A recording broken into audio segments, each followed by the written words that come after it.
এই মুহূর্তের সবচেয়ে বড় খবর এইচডি লাইভ 24/7-এ। বিপজ্জনক অবস্থায় মনু নদী, বহু পরিবার ঘরছাড়া। টানা একদিনের ভারী বৃষ্টিতে ভয়াবহ রূপ নিয়েছে মনু নদী। ফলে মনুঘাটের গছ পাড়া প্লাবিত হয়ে প্রায় 36টি পরিবার ঘরছাড়া হয়েছে। অনেক বাড়িতে কোমর সমান জল ঢুকে পড়ায় পরিস্থিতি মারাত্মক আকার ধারণ করে।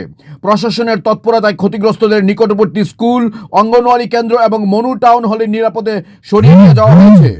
খবর পেয়ে ঘটনাস্থলে ছুটে যান মনু ছৈলেংটা এলাকার এমডিসি হলিউড চাকমা। তাঁর সঙ্গে উপস্থিত ছিলেন sub divisional magistrate Subrata Das ও অন্যান্য প্রশাসনিক আধিকারিকরা।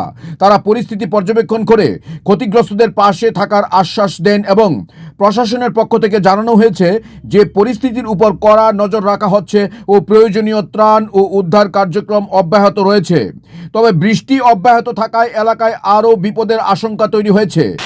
আজকে আপনারা দেখছেন যে বিগত 3-4 দিন ধরে ভারী বৃষ্টি হচ্ছে অঞ্চলে, এবং আজকে এই সকাল থেকে আমাদেরকে বিভিন্ন ফোনের মাধ্যমে বলা হচ্ছে যে এই মনোবৃত্তির অন্তর্গত ঘটকচ্ছে পাড়াতে প্রচুর পরিমাণে জল নদী থেকে সমতল এরিয়াতে অলরেডি ঢুকে গিয়েছে।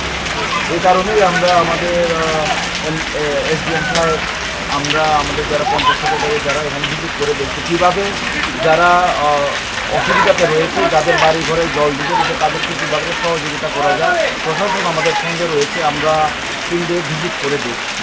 Bureau report, HD live 24/7।